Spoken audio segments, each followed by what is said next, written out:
Welcome to the Marvel Alliance podcast, where we cover anything and everything to do with the Marvel Universe. From the comics, TV, and movies, we'll go from the Earth 616 to the Mojoverse to the TVA in order to bring the Marvel Universe right to you.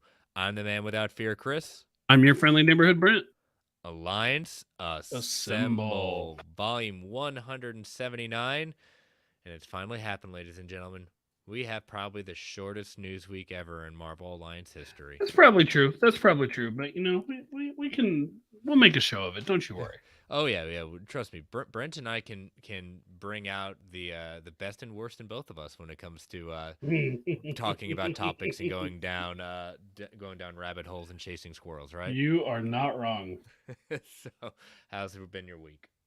Hectic. Hectic is the name of the game here. That's the only word I got. Just it's been absolutely insane the last couple of weeks. So And y'all are back in session, right or no? we are back in session officially. This is the second week of the school year, and David and myself and many others have just been running ragged. David, in fact, I just heard just left work, so I'm like, man, you worked late today. But I mean, at least he gets comp time or whatever at least for it. But I also gave him a fun gift this week. So you did, and that's been a highlight of the week. Speaking of it, my order for PlayStation for the side panels for the PS5 and my controller have shipped and allegedly are expected to arrive tomorrow. I'm not going to hold them to that. It's not that big a deal. If I wait an extra day, all I know is they're coming to my house, and that's going to be glorious. Well, this is week 4 for me, so I'm definitely looking forward to this 3-day weekend and relaxing. This will be the last weekend we don't have something going on this weekend. So when my wife said, "Do you want to do anything?" It says no, not really. It's we've got a. After that, we go a play next. No, I take it back. My wife goes out of town for a Friday Saturday thing with her girlfriends. We have a play the following weekend. My sister gets married the next weekend, and then we have another play at the end of the month. So every single Saturday has something too going much. on. That's too much. I'm out. But the good thing is it's all good. It's nothing like we're not looking forward to. It's just like we'll see what. Hopefully October gives us a little bit more of a respite. So hopefully. Well, did you get your Taylor Swift movie tickets?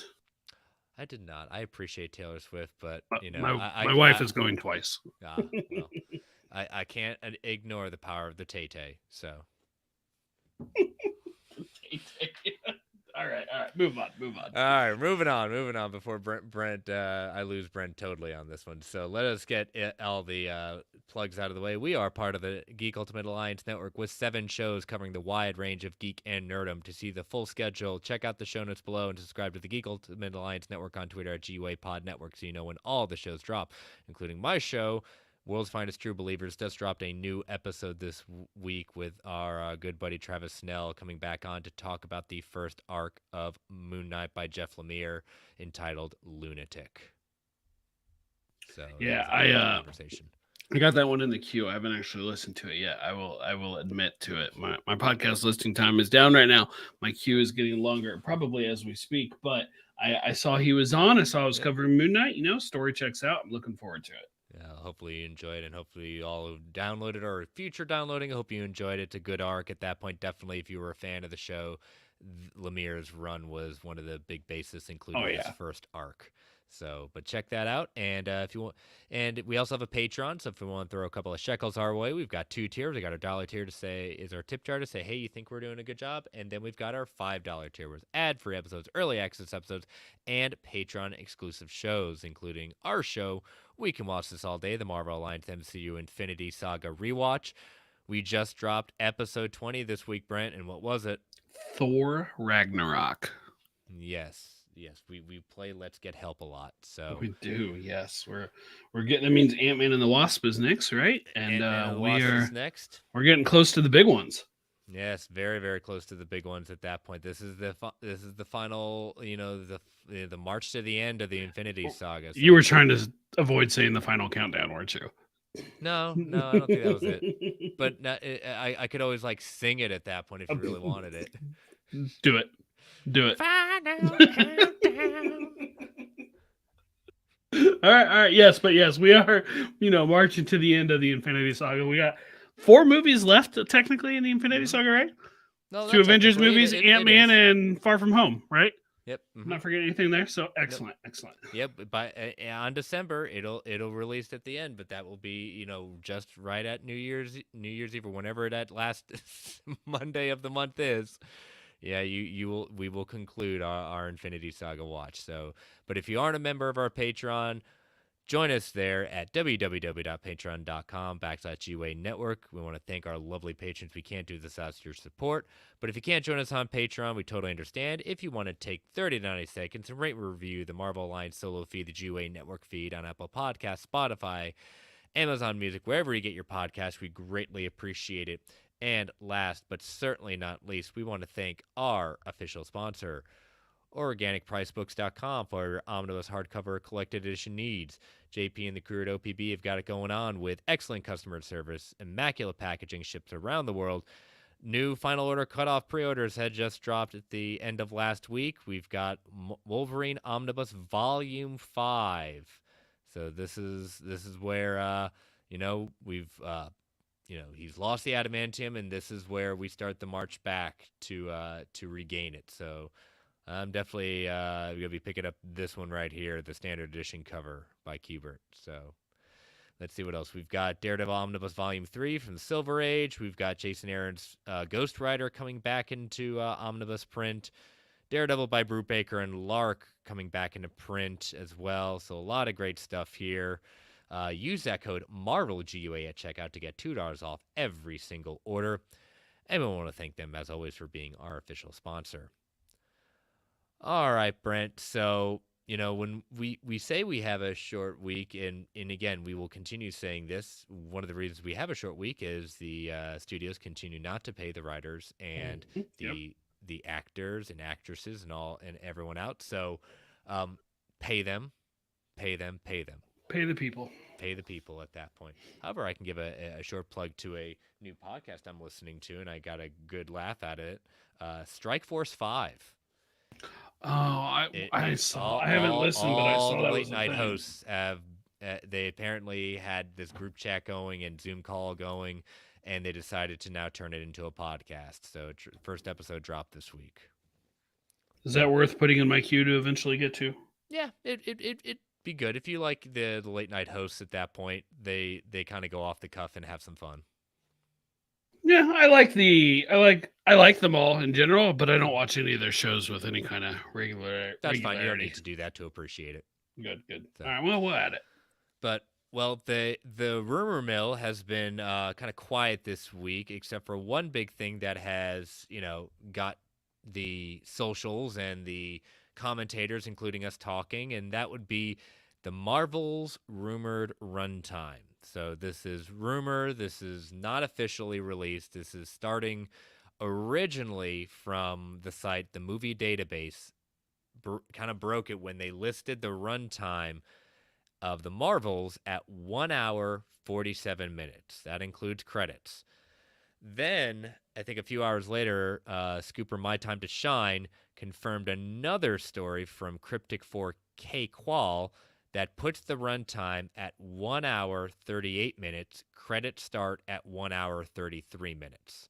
So, The Incredible Hulk and Thor the Dark World are the ones who currently hold the record for the shortest Marvel MCU movies, at standing out both of them standing at 1 hour and 52 minutes. So, I'll be the first to say that I'm not the only one to ever say. I know, Brent, you'll probably echo it, is that it's not about, we're all about quality, not quantity. We have seen many times in many different movies, not just superhero movies, where we're sitting at 2.5 hours to 3 hours for a movie, and we're just like, oh, we could have cut out like half an hour. I used to joke around, and I do enjoy the movies. Judd Apatow would be, the movies are about 20 to 30 minutes too long at that point.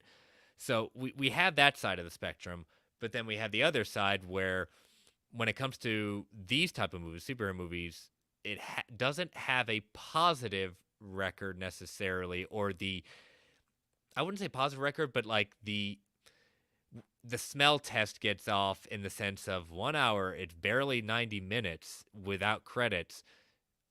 is that meaning they're cutting out a lot of stuff? Does that mean they're going to get everything in? It just seems like a 90-minute movie is not what you typically see for a MCU movie or a big budget A-list movie, as the Marvels is, put up to be. Obviously, the cop-out response to this is simply, how about we wait until we actually watch the movie so we can judge it? Agreed. That said, there is definitely this sentiment going around that people will look at a runtime and just immediately prejudge it, right? Ahsoka this week, no spoilers, don't worry, but Ahsoka was a shorter episode, especially compared to the previous two.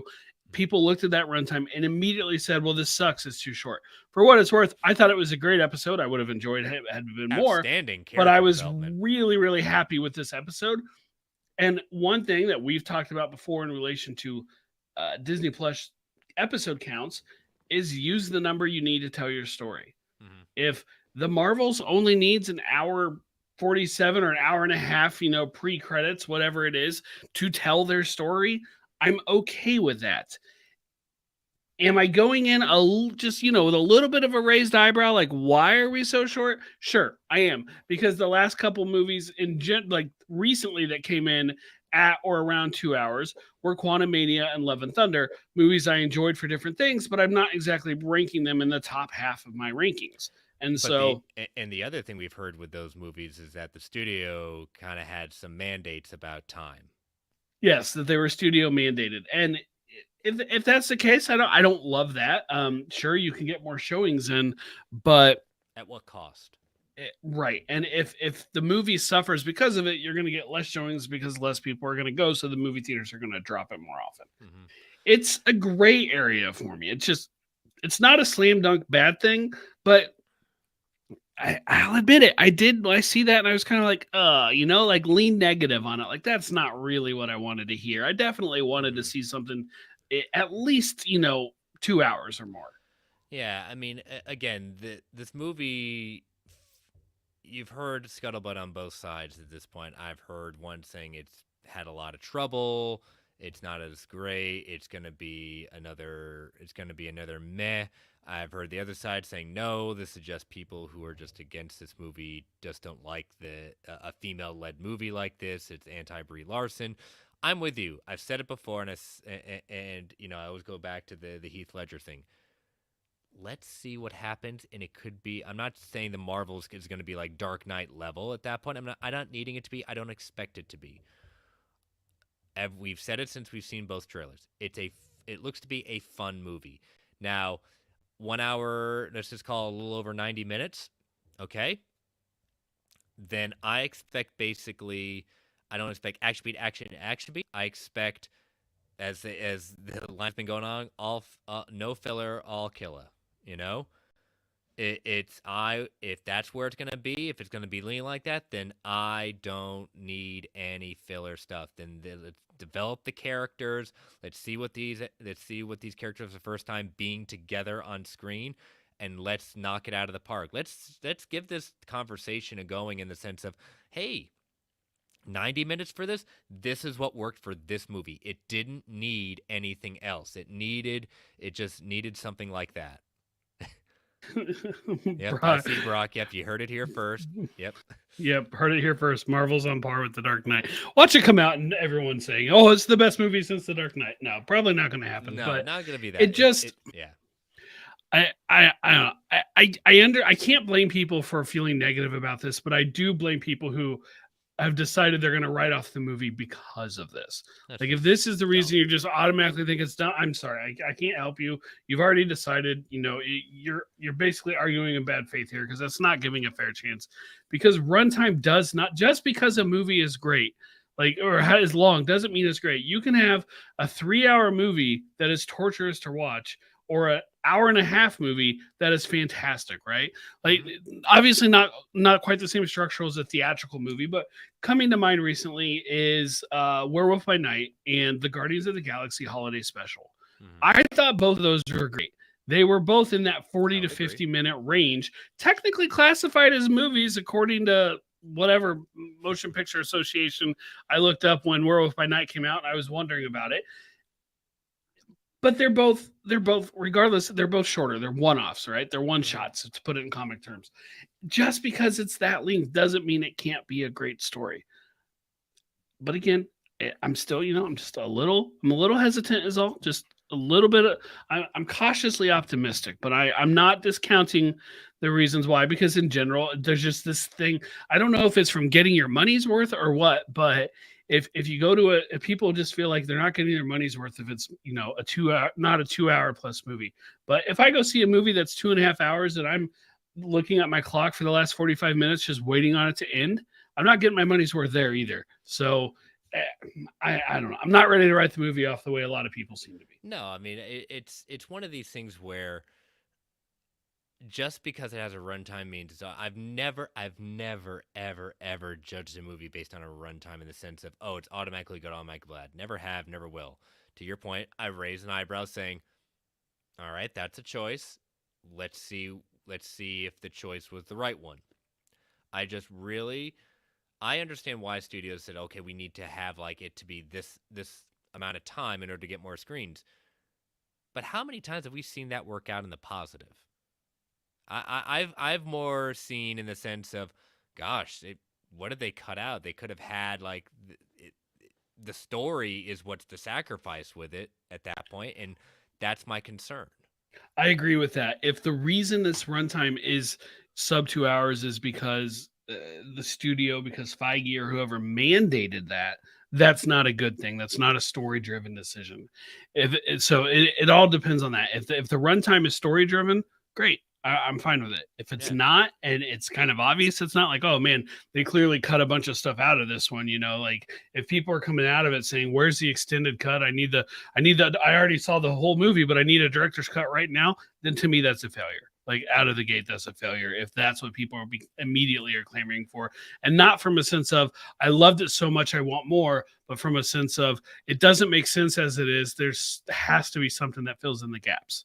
That's what and I don't want. yeah, and I brought it up last week and the week before this. Like him or hate him right now, Bob Iger's point in the sense of they need to look at quality and take a hard look at the products that they're putting out and putting out quality.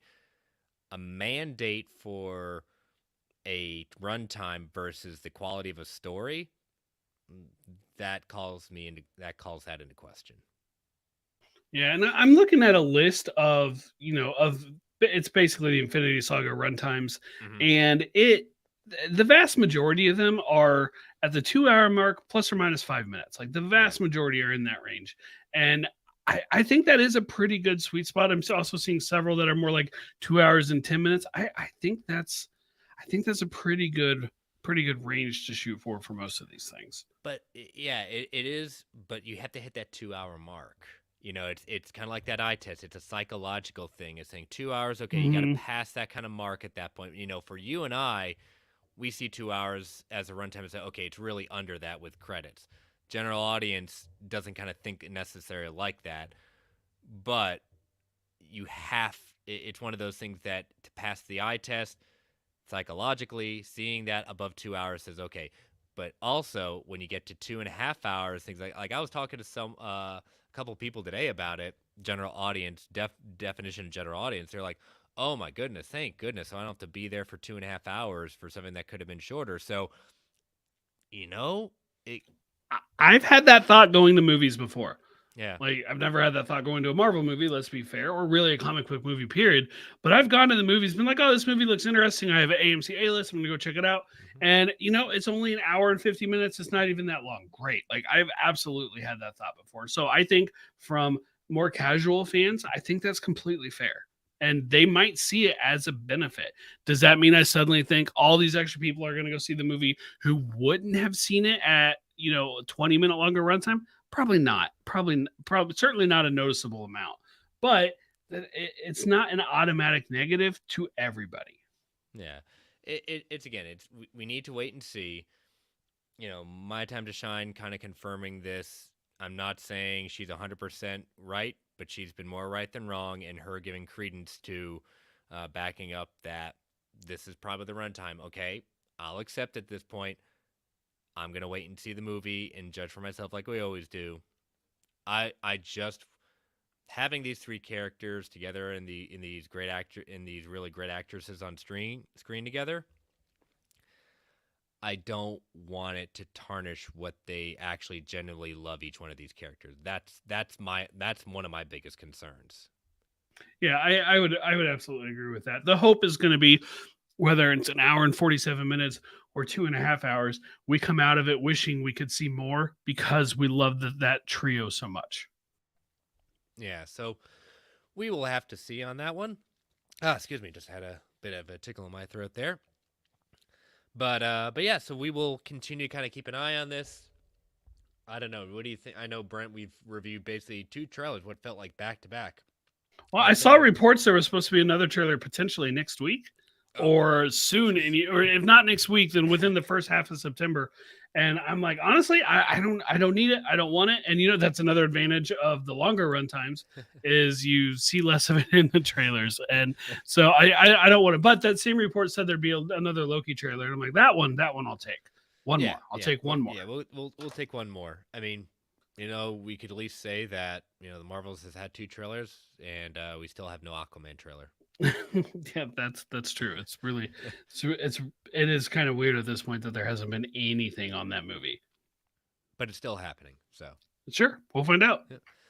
All right, so we're going to take our first and possibly only ad break for tonight before we get into kind of listener feedback, and it's some very interesting listener feedback that y'all continue to challenge Brent and I and stretching our brain muscles at that point. So as you know, listeners, these ads help keep the lights on in the Geek Ultimate Alliance network. We don't get to choose what ads come on, and they can be a bit loud. Give it that 3 count before they come on. 3, 2, 1. We'll be right back. And we are back. All right, Brent. So, as always, you put out the Spidey signal for the calls for questions. What do you have for us this week? First up from Josh, do we think that the Spider-Man Spider Shadow symbiotic suit will be available to use in the new Spider-Man 2 Insomniac game?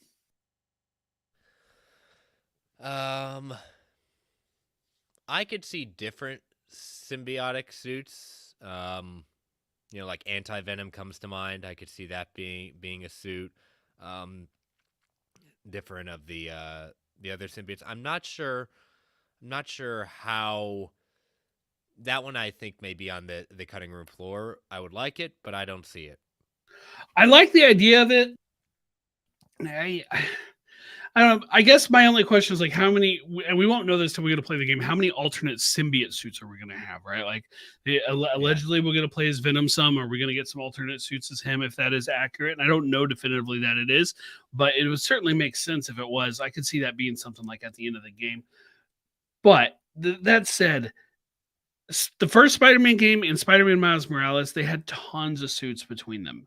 Right? They pulled all kinds of suits from the comics. They pulled and they kept on adding suits from stuff, and they kept adding more suits. They pulled stuff from media. They've added stuff from movies, and they just made up new costumes. Right? There's stuff that was made up basically for the game, especially on the Miles side.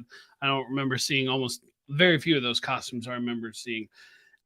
That said, I wouldn't be surprised because they're going to want to add more suits. And I'm sure there's going to be some overlap because there are going to be people who want the classic costume, for example. So you're going to get that in both games. But there's also going to be a desire to have lots of new costumes and stuff. And so I maybe I wouldn't bet on it, but I'm not like a slam dunk against it either. I do think that it's plausible at the very least. I will tell you my dark horse favorite costume from both Spider-Man games. Mm-hmm. Is that newsprint comic book one. It was just so cool to look at. How about this? I'll give you one.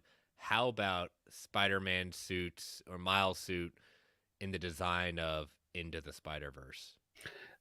That's in the Miles suit. Into the Spider-Verse is actually in the Miles Morales game is already. Okay. Yep. It's been a bit since I played it. And so is the Peter B. Parker one. You can get that one as well. There you go. Yes, you absolutely can. My son never. It's been a hot minute since I played it. So. My son never hesitates to tell me those are the movie suits. Well, yes, they are from the movie. You're absolutely right. Facts. But yeah, you know what? That said, the Into the Spider-Verse one is in there. let's get the Across the Spider-Verse Miles suits, because it is different. He's bleeding out of his armpits, right? Let's get that suit in that game, and I wouldn't be at all surprised if it was in there. You got to point that out, but yeah, true. All right, next up from DC Outlaw says, I enjoyed your answer to my last long question, but here's something similar but a little shorter. If you could move a newly introduced MCU character, so phase 4 or phase 5, to an earlier phase, who would it be? I came up with 2 answers to this. Yeah, go for it. My first answer, I do genuinely mean it, but I think there's an asterisk of whether or not this counts, and that would be Daredevil. And that's mainly because we don't truly know yet what canon is going to be considered. If the Netflix show is canon, well, then he was around then, so he doesn't count. But if it's not canon, then give me more Daredevil. Move him up in line. That said, just in case he doesn't count, I'm going to go with Shang-Chi, because he is absolutely my favorite of the newer characters who have been introduced. I love Shang-Chi. I'm still waiting to see him again. And I almost feel like they could take almost that exact movie and move it forward and make just very, very minor changes to it. Like, just they wouldn't take much at all to move that movie up until like phase 2. I mean, those are not bad choices at that point. Like you said, Daredevil, a little bit on the nose, but I think that's the theme of your. It's what I do, man. Come on. It's the theme of what your answers to these questions tonight are going to be, as you told me. So, just a bit. My first one is Blade. Yes, I know we haven't seen Blade yet, but I'm going on a technicality that we've heard Blade. So Blade technically exists in phase 4. In the Eternals at that point, so definitely would have loved to have seen Blade earlier, maybe in Werewolf by Night, maybe a little bit, it would have been great. The other one I want to call out is Ironheart. Where I would put Ironheart, Tony hung up his superhero days until they came calling for him to come back in Endgame. It would have been a perfect place to have a Riri show up in Endgame at some point. During the blip, during the 5-year times. I like that idea. As saying, like, he's put down his armor, I'm picking it up at that point because the world needs an iron suit at that point. And who better than Ironheart? Then we could have gotten his reaction to her presence, exactly. Which that would have been cool. That would have been cool. So those are my choices. Not good, very good question. All right, Amari Daniels. What comic book covers or panels would you like to see, or do you think could be recreated in live action? All right, Brent, I will let you take yours first. I've come up with 3 that I'm willing to go with. I struggled with this. I'm not going to lie, because I'm like, oh, I love that cover. And I'm looking at these covers. I'm like, I just don't think they translate. I don't see how this would happen. Like the entire Nova series from Abnett and Lanning, like Post Annihilation, that entire cover series is just beautiful covers. But I'm like, it's just him standing there. It's not. So I didn't go with any of those. Hero shot. That's all they are. Yeah. And they're great. Don't get me wrong. But the very first one I actually settled on is a panel from, I want to say it's Amazing Spider-Man 363, but it's around 362, 363, the first 3-part arc of Carnage. And in the second part of that, Spider-Man recruits Venom and brings him to face Carnage. And there's a shot with Spider-Man in the middle, Carnage on the left, Venom on the right. And Peter is saying to himself, wow, it's really weird to see these two together. Obviously, we've seen them together many times, including in live action. So, but just having the 3 of them together on screen in similar poses, I think would be a lot of fun. Yeah, that's definitely a good choice. And I had to really think of I did not see this question until late 30 minutes. Oh, I texted it to you about 2 minutes after I saw it. So yeah, so it is no. I had a head start. Amari, you totally got it in. You totally got in with enough time for us to look at. So that is completely on us. But we want to make sure to give it some thought at this point. So I'm gonna put up one of my first choices for an awesome cover that I definitely would want to see. As I pull up the screen, this one right here by Barry Windsor Smith, Weapon X. Classic. I know we've seen in the X-Men movies Wolverine and the Weapon X program, but I don't believe we have seen him in this helmet looking this in this way. Definitely not this particular pose. I will absolutely allow this. Yeah, so that's one of my choices. What's one of yours? All right, another one is From X Factor issue 85. This time it's the cover, and it's part 6 of the Executioner song storyline. It's basically Cable on one side facing Wolverine and Bishop on the other. The three of them locked in battle. I always enjoyed that issue. I love the little team up that happens with the three of them. They do the superhero thing. They throw down, they fight, and then they team up. And seeing the three of them together it was just always I've read that story so many times, and it was always just a favorite issue of mine to get to see the three of them together. And I think that is absolutely something they could mimic pretty closely in live action if they wanted to bring in Bishop in a larger way and give us a Wolverine and bring back Cable as well. Pre-existing actors, new actors, I don't care, but I think it's one that'd be fun to see. Yeah, I like it. And this is my other one. I was thinking, Brian, with Wolverine from the Incredible Hulk, number 340, where you got Wolverine and the claws are going up, and you see Gray Hulk in the claws. That's a great one. I considered some Wolverine and Hulk, but I did not do that. That's a good one, though. That'd be awesome. I just love that because I think that could very, very easily kind of translate at that point, just getting that shot. All right. I do have one more. Okay. We weren't getting out of here without me mentioning this particular combo. From the Guardian Devil Daredevil story. Okay. The cover to issue 8. Daredevil on a rooftop with Spider-Man next to him, but sticking on the side of the building. I think that would be incredibly easy to recreate. They wouldn't even have to jump through any major hoops to recreate that. And that is actually the one I most would want to see. Of course, because I want that team up. But I just visually, I've always loved that cover. This one's going to surprise Brent because I don't think he'll see this one coming. I've done 2 Wolverines. He knows I like Daredevil. He knows I like the X-Men. Wolverine at this point. I don't know how much he knows how much I do love this particular story and how much I cannot recommend it to anyone because it's one of those that I can put it in your hands and you don't need any prior knowledge. It's appreciated. It is a love story that you don't see coming. The artist on there is just incredible, and I think even though this is not what many people consider to be their magnum opus, this trio of writer and the 2 artists on this, man, I'm just gonna put it up here as I pull it up on screen as I'm leaving Brent kind of hanging there. Is that what could he possibly be for this one? Squirrel Girl. Oh no, and it is the cover for the omnibus of Silver Surfer by Dan Slott, Matt Allred, and Laura Allred. The Allreds just have, it's kind of like, Tim Sale and Darwin Cook and the Allreds rank up there as some of the most unique artists that just capture timelessness. That's a beautiful run. Yes, that's a beautiful run. So pulling from that, absolutely. How in the world would they do this in live action? I don't know, but I'm here to find out.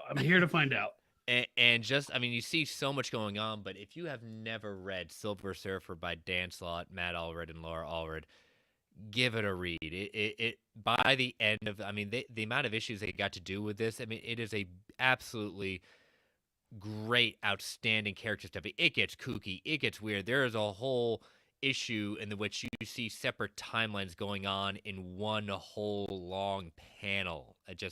And the Omni just collects it so well. And the single issue won an Eisner for it. It by the end of it, it will bring you to tears because of how much growth Silver Surfer as a character and his companion on this journey. Bravo. So, great choice. Yeah. And no, I did not expect that arc at all. I actually thought about Silver Surfer, but I was like, no, the cover I'm thinking of would never happen, obviously, because it's the Green Lantern and Silver Surfer team up. I'm like, I love that cover. I always enjoy that because it's my favorite Green Lantern also who's in that. But alas, no, I didn't go with that. One day, maybe. You never know. Maybe when Disney buys them or something. Or Apple. Well, that'll be after Apple buys them. But after Apple buys Disney. Omari, thank you so much for making us think on that one long and hard, even though we had a short amount of time to do it in. But I'm still comfortable. I'm still happy with my choices. Absolutely. But to Brent's point, tomorrow we're gonna be texting back and forth saying, "Oh, it should have." Oh yeah, I'm totally gonna think of other ones tomorrow. I already thought of another one right now. The cover of X-Men #1, Lee and Claremont. Yeah, that's a great one. I had another one in mind, but it was Spider-Man, and he was already in a couple of them. But it's from Maximum Carnage. It's just Captain America reaching out his hand to help Spider-Man, who just got destroyed by Team Carnage in that, and that's always a great one as well. But I was like, no, I can't do it, can't do it. So that one doesn't count. I didn't say it. All right. Well, let me pull up the Factor Fictions from Yes. last week. Mr. Snell did Factor Fictions for last week, so let me get those ready. All right. Number 1. Moon Knight's next live action appearance will be in an end credit scene. 72% said fact, 28% said fiction. Number 2, Emma Stone will appear in Secret Wars. 40% said fact, 60% said fiction. That'll pull at his heart on that one. And number 3, a main lineup character will die in X-Men 97 Season 1. 46% said fact, 54% said fiction. So pretty close on that one. All right, so this week it is my turn. So we'll start off with, I'll go low ball for you this one. Okay. We'll send you kind of an easy one. It could be easy, could be tough. The special presentations will be no more than a once-a-year project starting next year. Oh, so no more 2 in 1 year, huh? No more 2 in 1 year. Yeah, a fact. I think that's going to happen. I think the return on investment's not as high as the TV show, so I don't think we'll get as many. Sadly, because those, as I said earlier, those were both great. Critically acclaimed, very well celebrated, but definitely not a subscription driver. I wouldn't think so. Yep. All right, the next one, kind of, I was hinting towards. I had one related to the Midnight Suns, so here it is. The rumored Midnight Suns project will opt for a major team-up movie first, rather than creating a series of solo projects, movies, shows, or special presentations leading to a team-up movie. So we're just going straight into Midnight Suns first before we do any kind of spin-off solo work. I think that's a fact because based on what I remember of who I was on the rumored list, most of those characters we will have met before, so it's not like we need to be introduced to them the same way.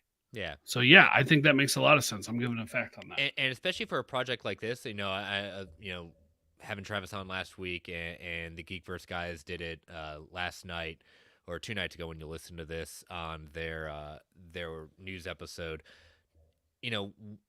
This is something that it's a bit. It would be kind of, one would put it in the risk category with putting a lot of these characters as a solo project just because of general audience recognition. But you put them together and you see, let's see who gets the most play. Let's see what audiences like more, and use that to determine who is going to be having a solo project to spin off from this. Not saying it's a Midnight Suns one and done team up, but you use it to see where the audience kind of gravitates towards. Who do they want to see more of? Yeah, I think that makes a lot of sense. And, by that time, they'll have some decent feedback on a lot of those characters. Of course, not all of them, but like maybe if the audience is still with Agatha, maybe she becomes a major player. If, the audience is fine with Agatha, but she doesn't break through the same way she did in WandaVision, well, maybe she'll be more of a background player. Like this rumored Midnight Suns is so far away at this point.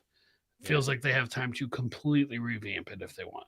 They do, and I think it's a project that will be a great one for Marvel to kind of take a risk on. I think that one will work, especially just because of it. They're the anti-heroes. They legitimately are true anti-heroes in this one. So, all right, my last one. Mm-hmm.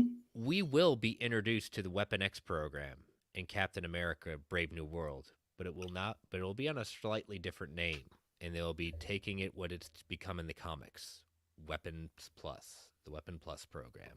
Huh. There's rumors that allegedly the Eternals celestial hand that was, popping up out was going to be in play in this, and it might have something to do with the adamantium even. Yeah, I think this actually makes some sense, and I could see them going with the modern day name of it, Weapon Plus. So, yeah, fiction. I think this one checks out. It'll just excite and aggravate those of us have been waiting for mutants in the MCU and a certain Canadian with claws coming into play at this one. But again, we start laying those seeds right now. Yeah, I'm also a fact at this one. It just seems everything about this, from the leader, from the race to the celestial, what's going on, you know, I think we're getting Weapon Plus Weapon X in the MCU with Brave New World. So Yeah, and with everything we know about it so far, it feels like a good place to do that. yep. So all right, well, I will drop those Sunday afternoon, so make sure your voices are heard on that one. And now let us head to our new comic book club, The Punisher from 2000 to 2001, written by Garth Ennis with art by Steve Dillon and Jimmy Palmiotti. So, Brent, first off, I couldn't remember if I asked you this last week. Have you read this Welcome Back Frank arc? I'm pretty sure I've read parts of it. Okay. But only a couple random issues. They probably turned up in like I don't know, like a box where you get a whole bunch of them at once or something like that. Mm-hmm. I tell you, I loved loved the opening of this. Punisher doing a little interrogate, like the tail end of an interrogation of a guy, seemingly leaves. The guy's bragging about how Punisher says, make your life go straight and narrow, and you know what that means? Everyone's gone, and I have all these, all this product that I'm ready to move on. And Punisher just shows back up, snaps his neck. I was laughing. Yeah. Is that the appropriate response? I don't know, but I thought it was funny. I don't. You know what?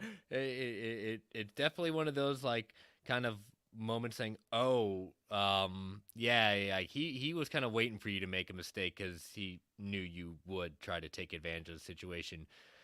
And Steve Dillon's artwork, it's very interesting. If you're a fan of the boys, he's one of the ones that does the artwork on the boys as well, and he just like Garth Ennis and Steven just really do get Punisher as a character. Frank Castle, Mm-hmm. it's one of those where they do such a good job. Palmiotti and Steve Dillon did such a good job with the facial expressions of Frank, the looming, the just like angel, little angel of death at this point, and all this is like this is definitely not your don't read this with the kids around. No, no, Um no, no, no, no, no. there really is a Welcome Back Frank. Frank's been out of the city for a long time, and so he's the mob as other people have kind of gotten saying, "Oh, no one's going to come and take us down. We've got the police in our pockets at this point." And Frank's sending a message. He's taking down certain individuals to send that message in the only violent way he knows how, including at one point throwing someone off the top of the Empire State Building. Yeah, big deal. No, it's what he does. And yeah, you commented on the art, and I just wanted to say, like, the art style it fits the Punisher so well.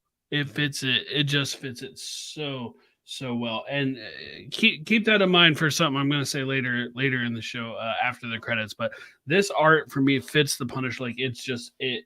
He even kind of looks like John Berthnall, right? They got someone who kind of looks like this interpretation of the Punisher to play that part. Like, such a great opening to a really what looks like it's going to be a really good series. And it's interesting, like that final. It's interesting, that final panel where you see Frank from the back. It's like kind of a shadow kind of look. You see the Twin Towers in the front, and he's leaning up against what's basically probably satellites, things like that. But it looks like he's hanging on like a cannon gun or something like that, Yep. pointed out. Um, yeah, there will be blood in this one. A lot of it is the Punisher at this point, but it's one of those where Punisher's doing what he does. He's going after the mob. He's taking down these people that are taking advantage and destroying people on the streets. I do have to laugh though, where he's hiding out in this kind of rundown apartment building. All these people are so nice to him, even though he's doing what Frank does, is doesn't care, and he's not crude, to them. He does say hello, he does make the quick conversation that he's not completely rude at that point, but you know The guy doesn't have a very big social battery, so He's they got should be different lucky. batteries. They should be lucky. That's all they're getting from him. But again, Frank will always remember people that treat him right versus people that mistreat him and mistreat others. Yes, yes. So. But all right, so it's a quick intro at that point, doing what Frank does best. So hopefully we'll get a little bit more depth to this in issue 2 next week. So, well, Brent, we got this in. It was a short week at that point. Next week, ladies and gentlemen, I Am Groot premieres. So main topic for next week, we can already tell you right now, is our breakdown of these lovely, delightful shorts. So your homework will take approximately 15 minutes to do.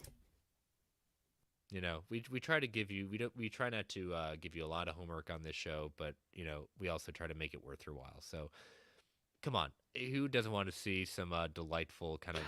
I'm actually looking forward to it because I'm gonna be honest. As I told you guys earlier this week, I forgot it was coming out next week. Like I forgot it was that soon. So like for me, I'm like that's a pleasant surprise. I'll take it. And you know what? It's something that you can literally sit down and watch with your kids and get another. Oh, I will. I will for sure. And I think they should do the Ahsoka drop with it. Drop it on Tuesday at 8:00. Put I Am Groot up against the new Ahsoka episode. Gosh darn it, Groot's only 2 minutes an episode, and Ahsoka's like 42 minutes. Come on. That's right. You got. I mean, there it is. Yep. So, but we will see you next week. So, Brent, tell people how they can follow you. Yeah, BrentTech Prime on Twitter, TikTok, on Blue Sky. BrentTech Prime still again on Mastodon. I think I've covered all the places. Oh, and Threads, of course, Threads as well. So yeah, just find me on one of those. Yep, same thing. Find me at Chris Balgon, all the socials except for Mastodon at that point, pretty much on all of them under that label. I try to post one thing on one thing and then copy and paste it on the others if I can. So we'll go from there. But yep. So, but you can follow this podcast on Twitter at Marvel A Podcast. You can email the show at marvelalliancepodcast@gmail.com. You can follow the Geek Ultimate Alliance Network on Twitter at GUA Pod Network. Feel free to tweet, email if you want to provide feedback, ask questions for us. All DMs are open. Fact or fictions. Continue to rate and review the Marvel Alliance solo feed, GUA network feed on Apple Podcasts, Spotify, Amazon Music, wherever you get your podcasts. We're greatly appreciated. Thank you all for listening. Thank you all for joining us in the chat. Stay safe out there, everyone. And as Stan the Man would say, Excelsior, true believers. All right, Brent. Post credits. We haven't had this in a while, so let's do a kind of a check-in with what you've been reading, bud. Well, like I said, referring to the art and the Punisher, I've was going to talk about that in a minute. Well, here we are. I've been reading the current Punisher series. Just to be clear, Marvel Unlimited current. So I haven't finished it. I think there's at least one more issue. Jason Aaron's run. And Jason Aaron's run. And I tell you, I don't love the art. I like it does. It's not work like it did at first, but it's just not working for me still as well. Like it's not bad. I just don't think it doesn't feel like it fits the Punisher character. Okay. That said, I'm really enjoying this story. Is it what I want the status quo to be forever for him? No. But for this storyline, which I don't know how many issues it is, 10, 12, whatever it's going to be, I'm really enjoying it. Basically, he's the head of the Hand, and he's at this point, he's taken out Ares, the god of war, and he's throwing down with the other superheroes. And I'm like, this is still fun. Like, I am definitely digging it. And, his wife, I don't want to spoil it, but his wife definitely is actually playing a part in it as well. We get some cool background stuff from the early days of their marriage, and I've been enjoying that as well. So, while the art may not be completely my favorite I'm seeing, I am enjoying the story, and I would recommend it. Yeah, I mean, I've been keeping up to date with the newest issues of Marvel at that point. Definitely Ultimate Invasion has been some interesting. Issue 3 came out this week, and there's only one more issue of it. I'm not sure where it's going. I'm a little bit hesitant to where I put it right now. So I'm very curious to see how it is, because I know this is breaking open some more stuff for Hickman. But what I did read, and I had never read, and it was one of our choices when we were looking at Doctor Doom, was Infamous Iron Man. I had never read Infamous Iron Man. And, written by Bendis at that point, read that this weekend while I was watching the kids at the splash pad, and got through it in an hour, and I had a great time. It was a very interesting start, very interesting kind of story, seeing Doom try to be the good guy. It definitely doesn't rank up next to Superior Spider-Man. I still think that is way better at that point. It gives a Mhm. lot of character, but I really enjoyed the 12 issues that Infamous Iron Man gave me. Um, yeah, it's hard to compare to Superior Spider-Man, at least in my eyes. But no, I've heard good things about it. I haven't read it. I definitely remember that cover though. That cover, that first one is a great one. I have a hot take to Okay, say hot take. about something I've been reading. I caught up again. Marvel Unlimited caught up on the current run of the Amazing Spider-Man, and the most recent issue I have read was issue 26, where spoiler Kamala Khan dies. Mm-hmm. I thought it was a good issue, and I've really enjoyed this story arc. Like, coming out of Dark Web, I was like, "Whoa, this is definitely a stinker overall." I've enjoyed this story arc and what happened with Mary Jane and going to this other dimension and the kids that she has and where all this stuff came from. I've enjoyed this story, and yes, because I knew Kamala was going to die in this issue, like I was able, like I predicted, like, oh well, there's the moment. That's like that's the moment. Like this is obviously what they're going to do, and sure they did it. But also because I've read a comic book before, it's obvious Kamala Khan was coming back. We knew this before her new title was announced, which I am looking forward to trying in a few months when it hits Unlimited. But I actually thought these were pretty good, and I'm like, sorry, rest of the internet. I'm not with you on this one. I've liked it. Again, it's not necessarily what I want the status quo to be all the time, but for a story, yeah, and I think it was a good one. Yeah, I think how the death was done, it fit Kamala, and it was a great moment at that point in the sense of not like her dying, but like she died a hero's death. She's back. We understand that, Yeah, and I'm pretty sure I even know how she comes back. I'm not going to say about it here because I don't want to spoil something for anyone who hasn't read. But I'm like, just reading through the tea leaves, I'm like, well, it's obviously going to be this, right? Yes. I don't know. We'll find out if I'm right or not. I mean, at this point, you guys might already know. I don't know if did that issue come out this week That or issue came out this week. Okay, so people probably already know, but but that was already revealed even prior to that issue. Okay, I see. Comic books are the one area where I really can go in cold or really close to it. So I purposely don't look at. If I'm not mistaken, I think the Hellfire Gala issue brings that fully back. Okay, well I haven't read that yet because the only version of it they put on Unlimited is an Infinity comic. I'm like, that's not how this was designed. I don't want to read it that way. I'll tell you what I was on the other side, the distinguished competition, DC Comics at that point. I have not been impressed with Night Terrors at all. The new Batman kind of DC Universe event that's been going on, that I have not been at all impressed with. The tie-ins are just like numbing to go through and sometimes interesting, but not really necessary. But I'll tell you a series that I'm very curious to see how it wraps up because it's been such a joy to read, even though there's been massive delays with it. Dark Knights of Steel by Tom Taylor. Well, it's Tom Taylor. I already know it's good. It's Tom Taylor, but putting the DC characters in basically a medieval time. And some of the twists and turns that this series have gone into seeing how these characters fit into kind of a medieval world at that point, it is really cool. And I cannot wait to have this in collected edition because just having that art and oversized, it is the art. I can't remember who the artist is on it, but it absolutely fits for the story. Just a grand slam for Tom Taylor for that one. Okay. Well, I mean, again, like I said, it's Tom Taylor. That doesn't surprise me at all. I don't think I've ever read something from him I didn't at least enjoy it somewhat. Yep. Indie side, doing a reread of the Criminal series by Ed Brubaker. So I just got through book one of the deluxe. Needed more Brubaker after Books of Doom, huh? There's nothing wrong with more Brubaker in my I'm not judging you. I'm not judging It's kind of like Rick Remender for me. Those two I will be an instant read. So, but yeah, so read through the first 3 volumes of that one. So, but yeah, so that's what we've been reading at that point. We'll do probably another check-in before the end of the year. You know, we got most likely constantly reading. What are you at for your challenge? I know I'm blown past my challenge. I'm over 1,500. I know you've got a different limit. My challenge was only 300, but I'm at 232. Okay, so and the bulk of those were in the first half of the year, but I got some stuff coming up, and like we talked last week about an Avengers run that you were recommending, and I've got that saved, and I'd like to check it out and stuff. So There's enough books in my probably in my queue already that I'm gonna get there. Like I'm behind on I think I have a couple more issues at least to catch up on the most recent Black Panther run, which I've been enjoying. There's 2 Captain America runs, one for Steve, one for Sam that I've started, but I've got several issues. Like I've got plenty in front of me to read to enjoy, with not even accounting for any extra stuff that I read for Comic Book Club, for example. Yeah. What I'm currently reading right now, like I haven't finished yet. I'm starting Peter David's run on Aquaman. I'm about 6 issues in. It's been a very, very long time since I've read that. So I That's basically the hook, right? When the hook yes, that's happens. that. Yep, Okay. that's the hook. So I think I read like maybe 10 issues of it when it was first run when I was getting into comics, and so this is kind of like new for me. I want to give a quick plug.